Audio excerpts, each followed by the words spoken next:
Hello and welcome to the Rooms to Talk podcast with me, Michael Dunn. This is the podcast where we speak to real people living and working in our local area of Salford. Today's guest is another of our fantastic community members who settled here from a far-gone place, born in the height of the Second World War in the industrial city of Glasgow, Scotland.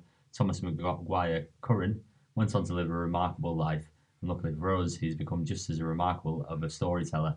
Tommy, welcome to the podcast. Thank you, mate.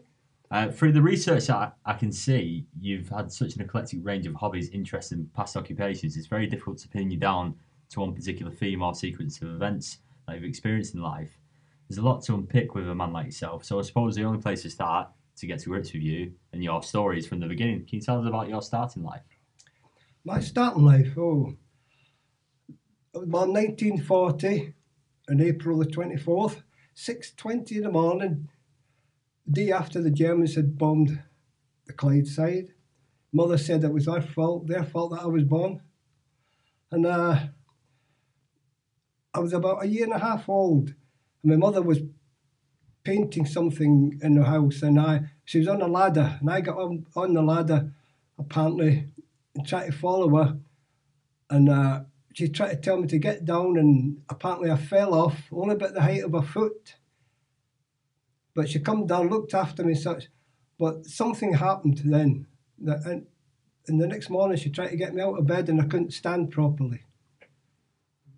And that's where the doctor, they took me to a hospital called Oakbank Hospital initially, and they discovered what they called infantile paralysis, they called it, but the true name was polio. So at the age of a year and a half, I had polio. In November, it got so bad, apparently they had to send for a priest to give me the last rites. But I pulled through, and in February 42, I was in a hospital called Mearnskirk. But they vacated everybody from the hospital. But while they were doing that, apparently I took another bad turn, and so they had to bring a priest in again. But somehow or other, I pulled through it again. And I was taken to an island called Millport off the west coast of Scotland, opposite the town of Largs, in a hospital called the Garrison. And until 1948, but unfortunately, I have absolutely no memory of those 6 years. I couldn't tell you anything about them. And my memories start to surface about 1940, late 48, and I was the hospital I was in, Mearnskirk Hospital. They took everybody away, different places, and they brought wounded soldiers to be there. And after 48, when it was returned to normal service, I was taken back there again. Then I was in and out of that hospital until 1953. Different operations to do this, that, the other with polio. My right foot was hanging just loose, so they cut the tendon to lift my foot up. And they had to put staples in my left knee to stop my left leg to growing because my right leg wasn't catching up. It was about 6 inches short. So that was, the scars are still on my knee to this day. That stopped my left side of the legs growing, so my right leg could catch up, literally. That must have been a bit of a race. But there were different operations, and eventually I come out of hospital, finally, about 1953, August. And I remember my mum, instead of going out and getting in a bus, we get in a car. And I have to remember it to this day. I knew where we lived. I lived in the centre of Glasgow, a place called Garscube Road, Suffield Place, and there was a cinema in this, and the actual place was only about 60 yards long, and there was a cinema there called the Endrick, and they changed it to the Phoenix.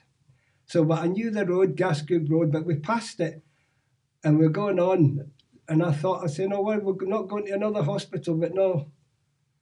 We went to a brand new house in a place called Barlanark on the road to Edinburgh, off the Edinburgh Road.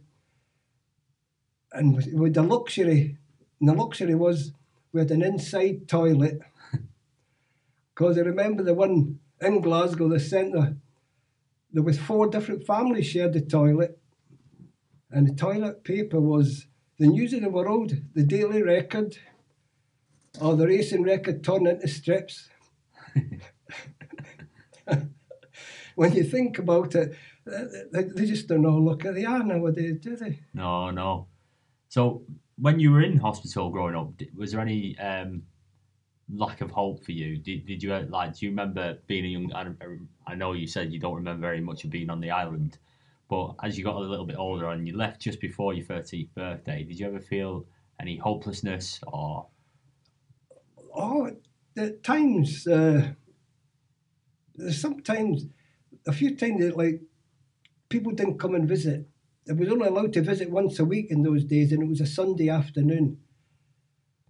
And you'd be sitting, nobody coming in your thoughts, as a youngster, you're in despair, nobody's come to see me, and you're sitting there, and they're lying in a bed, and I had a plaster cast on at one time when they done my leg, from my ankle right up to my hip, and I can remember lying and thinking, is this going to be my life? I learned to read in the hospital. I went to school when I was not in hospital. I went to a school, St. Joseph's School, when I come out of hospital initially, a primary school. Then I transferred to St. Columba's, which was adult, what you call it now when you're a teenager now. Yeah, secondary school. The secondary school, couldn't remember the name of it. But one teacher, I remember people coming into the hospital and giving you lessons, and they were giving me these, put a sheet down in front of me, adding up 1 and 1 is 2, 2 and 2 and 4, and I'm saying, I don't need this, I know how to add, I know how to read. And apparently they got back, and my teacher, Mr. Barker, brilliant, he came all the way out to the hospital. He lived on the other side of Glasgow, actually on the way to, I think it was Stirling. And he's come to the hospital, and he brought me the sort of the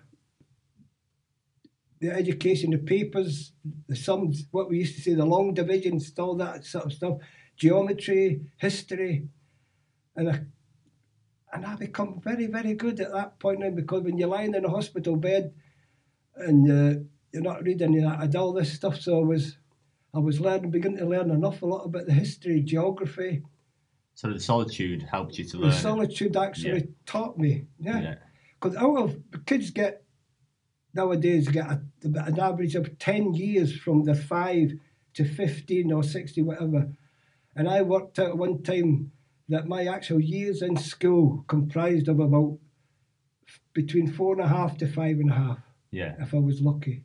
Well, you did a lot of learning yourself in your own time. Yeah. Do you feel like you learnt better yourself, or did it help to have somebody who was steering your education for you? No, well, somebody gave me a magazine to read, a little book, and it was one of the most informative books of its time. It was called The Reader's Digest. Have you ever heard of it? I've heard of that, yeah. And that was the beginning of finding out about the world. And the articles in it, I remember the articles in it, Humour in Uniform, which was the Army, Navy, different jokes, things about that.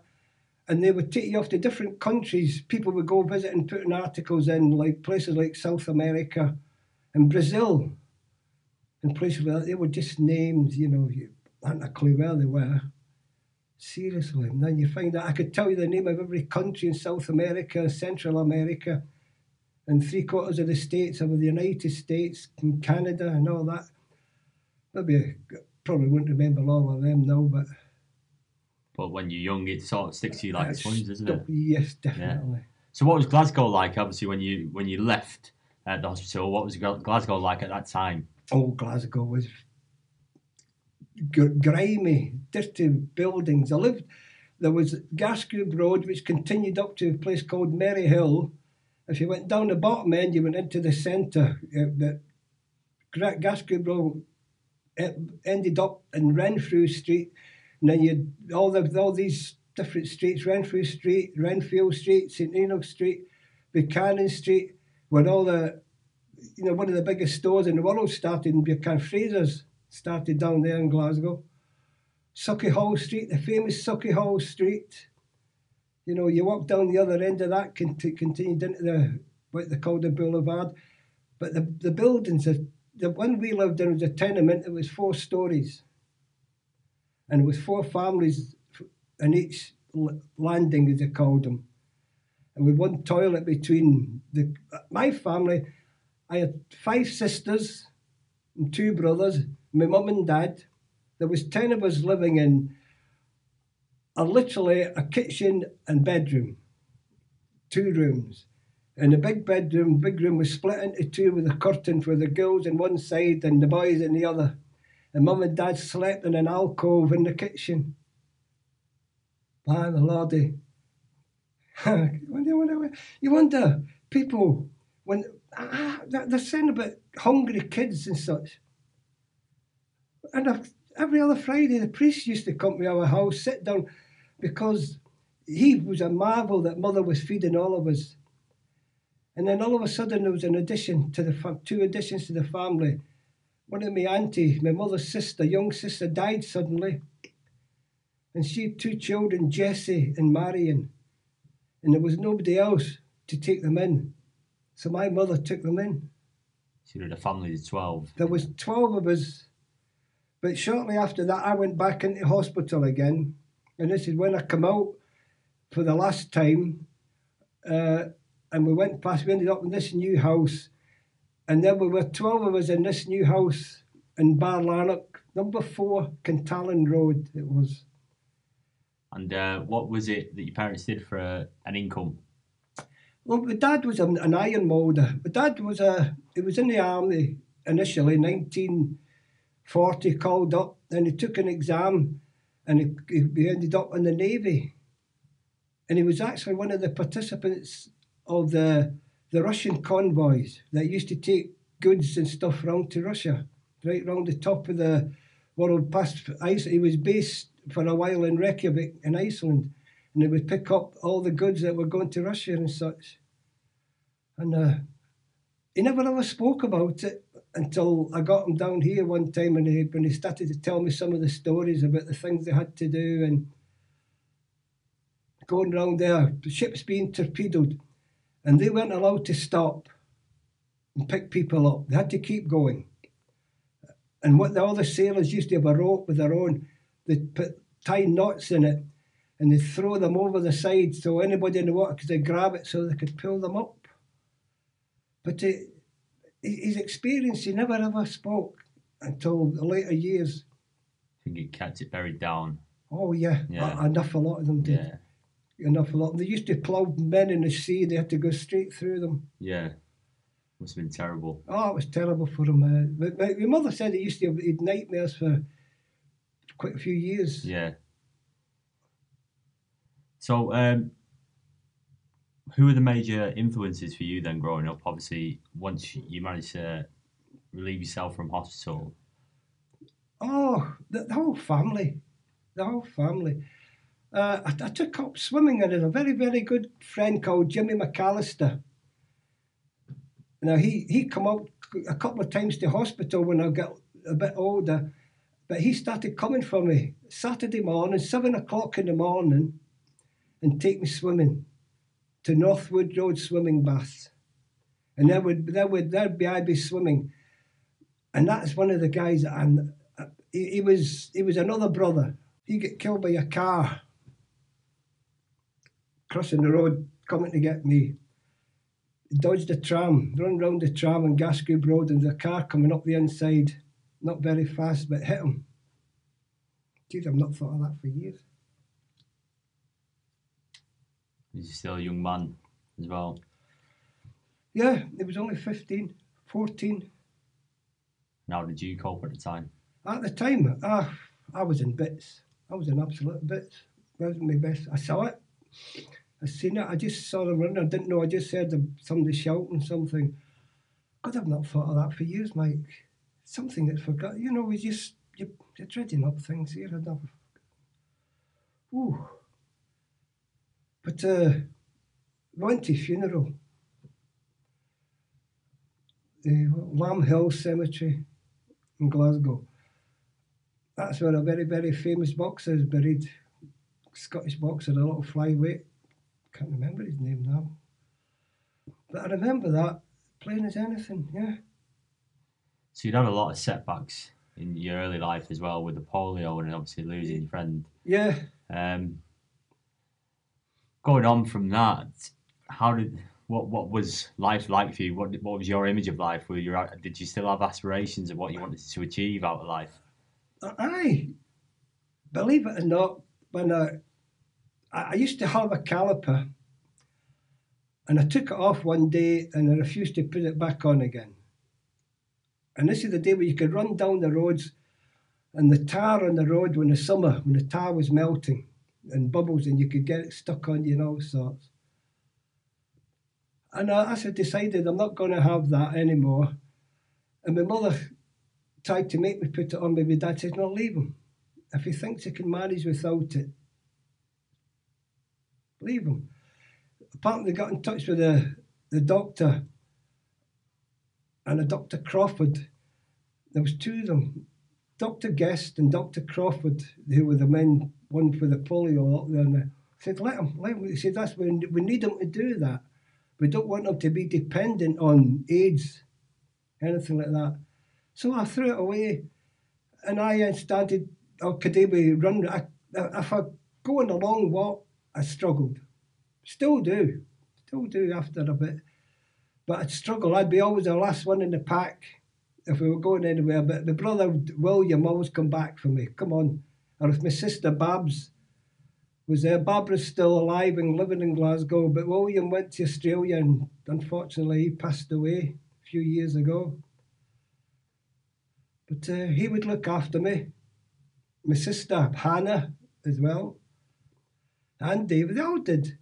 All the older ones. So as a large family, you all stuck together. Oh, and how. Yeah, as I grew up, and then we moved out to Barlanark, and my sister got married, my brother got married, William got married, he moved to Australia, and they used to have some fun parties. I taught myself to play guitar. And then you went on to play in instruments within a band, didn't you, as a rocker? Yeah. Well, the first guitar I had, William, he was a carpenter, and he used to work on the ships, building the cabins and stuff, and he made me a Spanish-style guitar. The last time I saw that guitar, it was in the loft in Glasgow when I came down here in '64. But that guitar was still there. But I ended up playing. I ended up on a very famous show with a friend, another lad, Andy Dixie.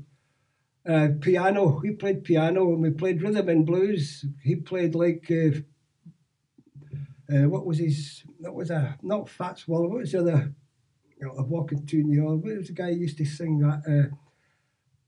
The black pianist, not Stevie Wonder. No. Ray Charles. No, not Ray Charles. Before him, Fats Domino. Oh, Fats Domino. Yeah. And Blueberry Hill and all that. And we used to play all that. And we actually entered, and we got an audition for Carol Levis Discoveries. You ever heard of it? I've not heard of that, no. If you put it in your phone, Carol Levis Discoveries, it was just like your Opportunity Knocks of the 50s. And there was quite a few famous singers come out of that. And I went there on that in the Glasgow Playhouse, one of the biggest playhouses in Europe. There's a seating in there for about 3,000. And I met, to this day, I'm on that 1959, 56, 59, the original Beatles. They were called the Silver Beatles or something like that. I remember talking to him, and it turned out to be Paul McCartney. I could hardly understand the word he was saying because the way he was, the scouse. Yeah. That's incredible. Cool. And in doing that, we ended up playing different venues, mostly a lot of rhythm and blues, the honky tonk, and the country music, Hank Williams stuff. So that even after the audition, you carried on playing as part of this band. Is it something that you enjoyed doing as a hobby? Oh, yeah, well, yeah. Oh, I've done it before. I've sung in there used to be the Willows Sulphurs Club, being on stage there. Well, that's another story. That's a different story altogether. But I sang on the stage there. Yeah, and I was used to in Scotland, in Glasgow. They used to have these little huts, say like this, to be a hut, and they used to have groups would come, be invited to play there, singers, and it was there that I sang with Lulu, and one called the Cran Hill Shack, the one in Springboy, F&F Ballroom down Sucky Hall Street. I sang with Lulu when she actually worked with my sister, Isabel, who's still with us. She lives down in Poole, but she introduced me and I actually sang with her. But she went on to she went stratospheric, didn't she? She stole your glory, didn't she? No, well, because I think, and I've been told by other people that because I had a limp and walking with a limp and all that I held myself back. I never had enough confidence to push myself. I always said, because I could tell you something now that would be relevant to, because I said to Tommy, when he asked me to do the play, I said, did that affect you? He said, no, he says, if you work in the limp, he says, it just enhanced your character. I never thought of it like that. It brought you out, yeah. Yeah, but even then, in those days, in Barlannock, I was always in for organising stuff. So I'd go sing when the group sort of broke up. We called ourselves the Hi-Hats. I don't know where that comes from. I really don't know where that name comes, the Hi-Hat. And we continued to about 16, and it began to break up because we ended up trying to change to a skiffle group and used to try and use my mother's washboard for her washing with the thumbnails on, clicking up and down to make the noise on the washing board. And that's where I met another certain famous person who's no longer with us. And I sang with him a couple of times, was Lonnie Donegan. Oh, yes. Lonnie, he was a Brigton boy. Right. At Brigton, and he was just a wee bit older than me, but I remember we singing some of the old Rock Island line that he made a record, he made a fortune out of that, and something else you just remind me of that. I remember when I was in hospital, about 49, 50, there was a certain person, 51, he come into the hospital, and he's coming round, he come talking to people, and he come over talking to me, and he went away, and he come back again for me, and he sat down asking me questions, and it was a certain American singer called Frankie Lane, and we sang a song of his, All Day I Chased the Barren Waste Without a Taste of Water, Cool, Clear Water. You ever heard of him? I've not, no. Frankie Lane.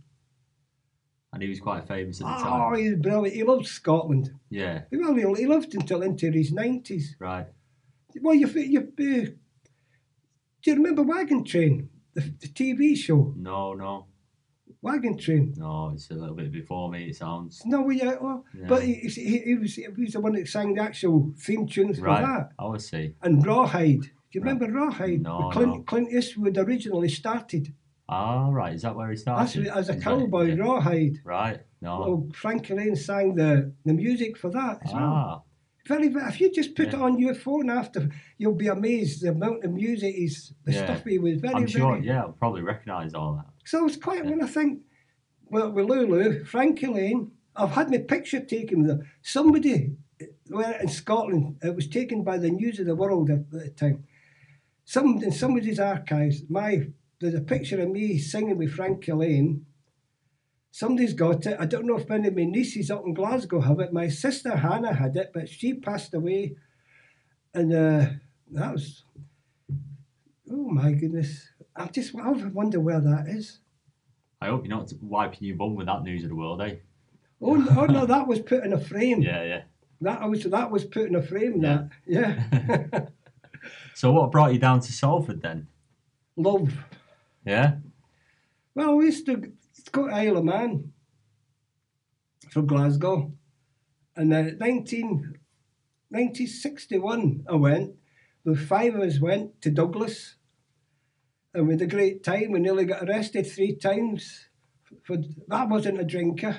Didn't drink much at all. But my brother, my friend, who's now my brother-in-law, he got drunk one day. We were walking down the house place, dragging his coat in this big copper. You put your coat on, young man. You don't put your coat on, arrest. And in those days, Isle of Man was a haven for Scots people for the fair fortnight. And they literally took over, like they used to take over Blackpool in the same period. It would be full of us. So the next year, we were supposed to be going back again in 62. But Davy, Fred, there was Davy Armstrong, Fred McKibben, Jackie Fife and Jim Duffy, who was a brilliant footballer. He was actually an excellent, he could have ended up playing for Scotland if he'd have used his head. Fred was a goalkeeper. He's a brilliant goalkeeper. I actually tried to play football. Somebody else will tell you in a minute. But in 1962, they wouldn't go, so I went off myself. And I went to the Isle of Man. And I remember walked in. I got on with these Irish lads, like you do, and they were going to have a few beers and all that. And we were supposed to be going to this other pub the next night called The Clock after about 3. But I didn't want to go drinking again because I wasn't a great drinker. A pint and a half, and I was gone.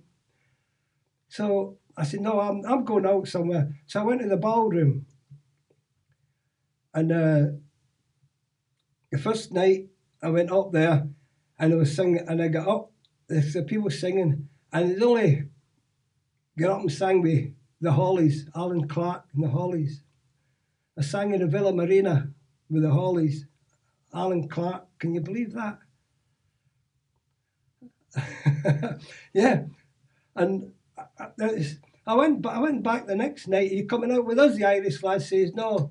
I says, I'm going out. I thought maybe there'll be anybody have a sing song because the year before with my brother-in-law, with Fred and I, when we used to go in pubs, we'd get up and do the Everly Brothers. Yeah. There was a lot of that, getting up and volunteering to sing. We get up and do the Everly Brothers and the Ink Spots. People, you ever heard of the Ink Spots? No. No. No, we got them singing Music of the Day. Bobby V, the Rubber Ball and all the different stuff. Hank Lachlan. And is this where you met your wife? And so I went in this time on my own, I think, and as I say, I didn't drink much, so I was actually drinking a Coca-Cola. And I was just looking at this girl standing there, leaning on this pillar. And she was on her own a bit. So I went and I come back, and she'd moved a bit, standing, looking. So I went over to her, and I said, would you like to dance? She said to me, I'm not a good dancer. I said, well, that'll be 2 of us. Come on, let's dance. And that was it. That was my Vera. That's how you met, and that's how you got That's together. in 1962. And then what? So you decided then to move closer to her. Was she from Salford herself then? Vera was born and bred in the house in Ukraine Road, number 36. So we went out twice, and I was supposed to pick her up. I was playing anything on a Thursday night, and I went for her, and she wasn't. And the landlady said, "Well," said, "They've gone." I said, "What do you mean they've gone?" She's not gone until Saturday. No, well, she's gone. Well, some of the girls were naughty when you 2 were out last night. Some of the girls brought some lads in, and they were doing naughty things. So she threw them all out. Oh. So Vera had to go home. But luckily, we'd swapped addresses, so I used to phone her. I didn't have a phone at home, so she used to go in the Kersal Club. They had a phone there. So I used to phone the Kersal Club every Friday and every Saturday night. And she'd go out and stand beside the telephone about 7:30 to 8 o'clock. Now, to phone her, I had to go into Glasgow. That's it. They didn't have any phones near where we lived there because it was literally out in the country. So I had to go into the centre of Glasgow. And I used and stand and phone her from there, sitting in St. Nina Square. There's a lot of determination in this. Well, so she invited me. I said, "You're coming down?" So I come down for New Year. And so that was 62. So 63, I come down again for Easter. Then I come down in the summer and I took her to Whitley Bay. You know where that is? I do, yeah. You know, Whitley Bay on the East Coast. We had a holiday there together. And it was then I realised, man, I'm a head over heels here. So there was a lovely holiday there. And I was a bit, what stuck out, she had a gold chain with a cross on it, her mother had bought her. And there was an outdoor pool, and diving into it, and the chain somehow or other. And for 3 days, we kept going back to that pool and diving in. Could we find that chain with a cross on? Yeah. Tell you, by the time I come out of there, I was like a jellyfish. I was absolutely petrified, frozen with water. You know, it wasn't exactly Tenerife, that. No. So it was then I thought, I said, I changed the job in Glasgow. I went working from education supplies and I got a job in a tea and coffee warehouse. But within 4 days of there, all of a sudden I made up my mind, I'm coming down. So I phoned that, and I come down there in July 64, and I stayed in the house, and I'm still in the same house now.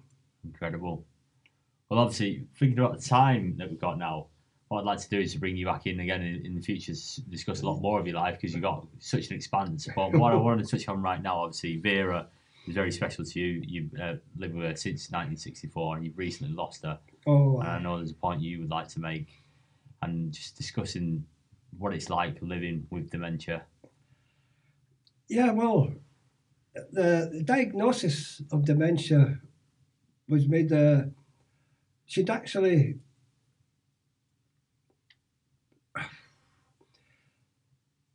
There was something else happened, I think, which brought on, I'm not sure the onset, was that we were in Tenerife 2013 and we had an apartment there and she slipped on the tile floor and hit her head. So I've seen her at night, so I was doing it at night, so I sat up all night, making sure, and I just nudged her, and it was, as soon as I got her down to a doctor's and they checked her out, she just bruised her face a bit and said there's no problem. So we come back, and I'd already booked to stay there for another 4 days. So, but I couldn't change it. But she was all right. She had a black eye, and people used to look at me and saying, and I have to hands up. No, I didn't do it. She fell. You know, oh yeah, she fell onto your fist. No. And she had to keep saying, no, just didn't. She fell on a wet floor. But we were back home on a Wednesday, and on a Saturday morning, I could just hear her crying out. Thomas, she was in the back bedroom and she couldn't stand properly. So I had to immediately an ambulance, Salford Royal. And we were in the hospital for 9 hours. And from then on, that's when things really started to change. I don't know whether dementia come in, but a couple of years after she lost all of her bottom teeth, something was going on. So she stopped eating properly, no solid food. She was living on porridge in the morning and tomato soup at night. And I would try to get her, soft food. But she stopped eating. She went from best part of 10 stone and her weight just went down and down. And it's not being crude, but if you've got to have a proper bowel motion, you've got to eat solid food. And she was straining herself and there was nothing there that come out. She took a dose of those Senna tablets, and she caused her bowels to collapse. So, have you any idea what happens there? No. would it be appropriate to say what happens? You can say whatever you like, yeah. What happens? Your bowel falls out of your bottom, literally out of your anus. It falls out hanging down. So I was actually, she was supposed to have a scan to check out body function, but she was forced this to happen, and I was, she had to have this drink to clear her out so they could do the proper examination. So I went to borrow a litre jug so she had the proper measure, and I went back in, this is a Sunday in January, and I shouted upstairs, Vera, right, I'm off, I'm going up Prestwick shop, and I just, Tommy, and I ran up, and this is when it happened, the bell had come out, and the bathroom floor was red from door into her bedroom on the carpet, and she was sat on, I'd got a commode to make it easier for if she had to do this. So that was when the real problem surfaced. That was January 2017. And I think it was 17. Time flies. But she was in hospital then for 21 days. And she was in a high dependency ward for 2.5 days. And when I went in there, they told me stay the night. And they told me they put up bed for me stay the night because they didn't think she was going to survive the night then. She had continuous blood transfusion because she'd lost that much blood. But she come round. But from that day, she still had the prolapse, as they call it. So if it come down, I would literally put the glove on, push it back up. But they had a diagnosis then, and what come on, they said she's got a dementia. This is what they told her. They had that she'd had a stroke, and we think it was she'd been in here on a Sunday. She used to help the vicar, and she'd be in here in the kitchen here, and she felt funny going out the door. She never told me until at the time. I wish she had done. We could have got her checked in. Apparently she'd had a stroke, and we didn't know. And this is what they told me. So from then, she just went gradually down there. They said, we went to a place up there at Little Holton, the hospital up there, and they diagnosed by a psychiatrist. They said she's got vascular dementia. So her behaviour has started getting erratic before that. So they don't know when this actually started, if it actually started when she had this stroke, or when she fell, but one on top of the other, and not eating properly. So she just gradually went downhill. And eventually, like this year, with the carers in, because the district nurses, through the doctors, the surgery next door, they called the district nurse, and the district nurse immediately organised for the carers. And they started coming and taking away, because they said, you've been looking after her for the best part of nearly 3 years like this. You need help.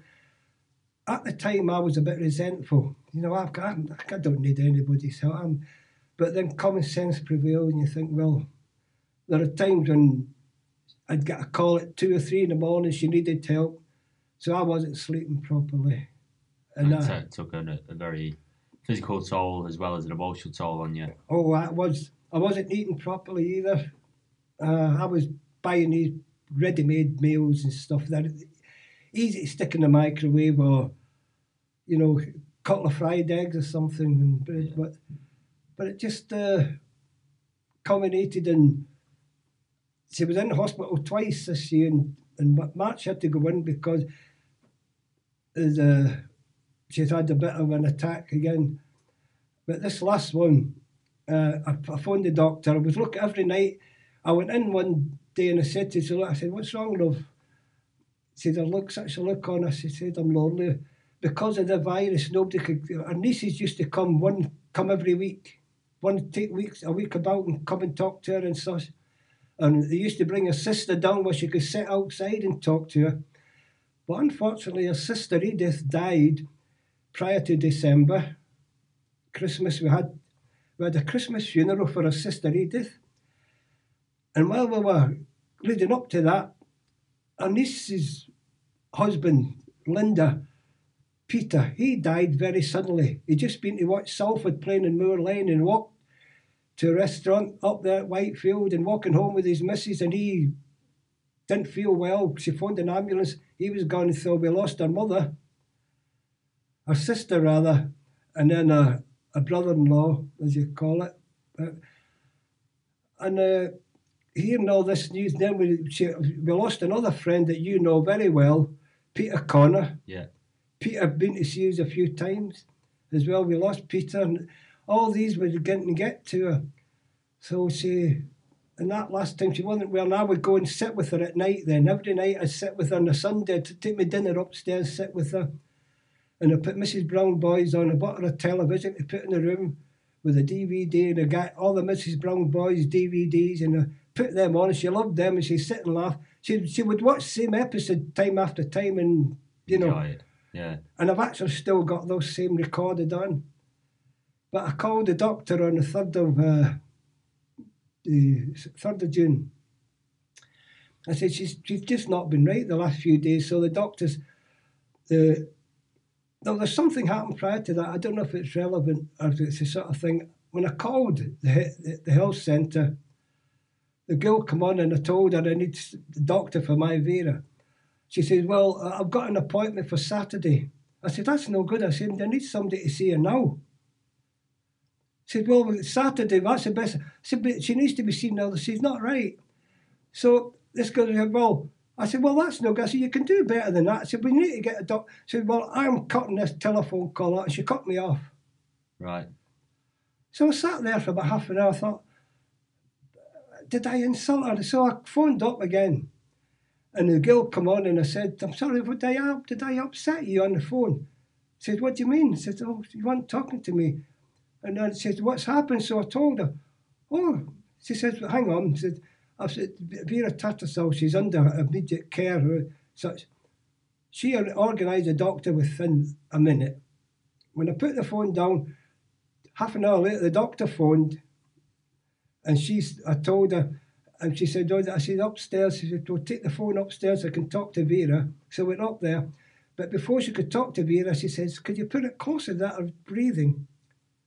And Vera's breathing was, and she said to me, her lips blue. Now, I'd noticed it. I thought, that sort of colour, and I thought, this is when I was getting worried. So she said,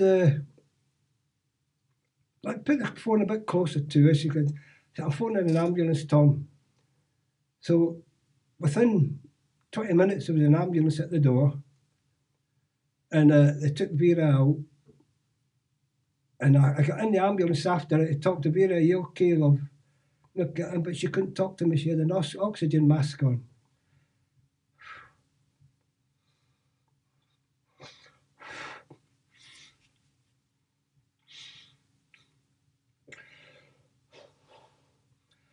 That was the last time I saw her breathing, saw her alive. I went on a Tuesday to the hospital, took her a change of pyjamas and mobile phone and her tablet, but I kept the tablet back because I wanted to so I could, like that, what they do with this, like video calls. Video call, so I could see her. But they wouldn't let me in. I was within 10, 15 yards of her, but they wouldn't even let me go and wave to her. And that was the last time. The next call I got was on a Friday, and a doctor got hold of me and said to me, this is a Dr. Wood, a lady. She said, she'll probably be home on Monday. Oh, I said, oh, great stuff. I said, that's brilliant. I said, I've just got the room all nice and sorted out, new carpet and everything down. Got a telephone call, 26 Friday morning.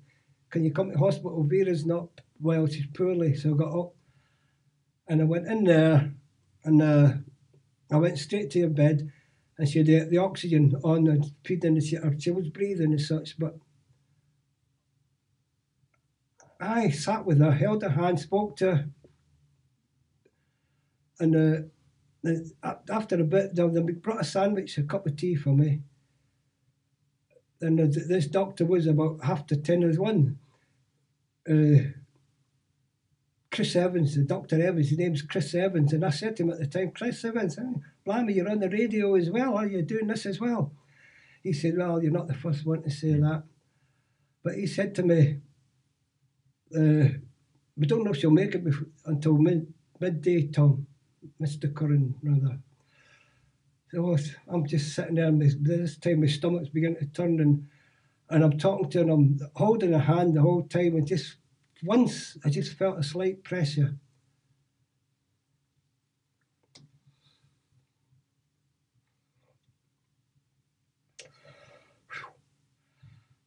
This Dr. Woods, just after 10 o'clock, she says, could you come with me for a minute? Because I just noticed a nurse come in, she lifted her blanket off Vera's feet, took her sock off, and she run a stylus at something up her foot, and there was no reaction. And she done the same with her right foot, no reaction, put the sock back. She went away, she said something, they cut the oxygen feed down from 3 to 2. So this Dr. Woods comes, said, can I talk to you for a minute? Took me in the little room there with her secretary. She said, wait a minute. She went back. She come back again and said, but you better come with me. And I went in and went through the curtain. And as soon as I looked,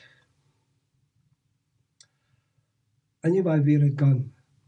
And I tried to dash past, and my legs went from under me. And I fell, and I bashed my head on the frame of a bed. I could still feel the little bit still there. And they left me with her, and I remember saying, as I went down, I got up and I said, the Chinese, I was blaming it on it. I don't want to say blaming it on the Chinese, just because of this virus. Yeah. I couldn't go and see my Vera at all. Yeah. And I stayed with her, held her.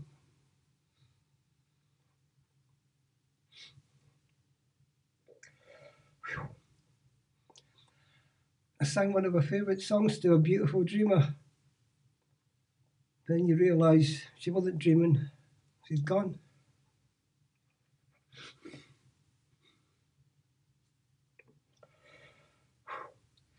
So, back home on my own, I had to phone somebody to come and get me. My niece and her husband come and pick me up. Judith breaking her heart, arranging a funeral. Then the realisation that the funeral was from the church next door here. Only 25 people allowed in. Father Daniel done the service. I read my tribute to my beautiful girl. And I done something that I don't know, I don't know what people thought, but I arranged everything myself. I didn't need any help because I was good at arranging things. I used to run the Salford Snooker League for years, so I didn't need any. But what I arranged, Vera's coffin, body of the coffin was white and the lid was pink with her favourite flowers on it.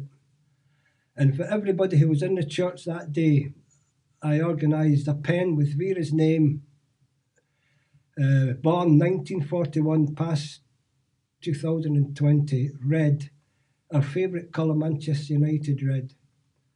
Everyone that attended the service got a pen, and I don't know if anybody thought that was a bit frivolous, but I thought if you cared for Vera, then you'd appreciate this little token in remembrance of her. So we went off to the crematorium then, all the 10 people allowed in, 10 minutes, home and back home, and eventually when everybody left, my niece Michelle, the only one of my family that could come, and I have a huge extended family, because of that virus, she came down and she stood with me on the altar there in case I faltered. She had a copy of my eulogy. And she still keeps in touch every other day. She calls me, but I miss her terribly, Mike. Tell you something, you treasure your girl. Seriously. You treasure her. And if you're having your baby, you treasure them, because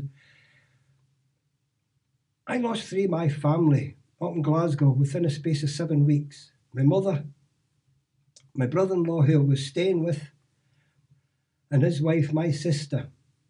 She gave up, she died. I think 2007, she gave up.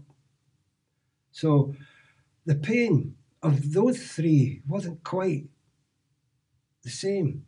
I was running back and forward from here up to Glasgow.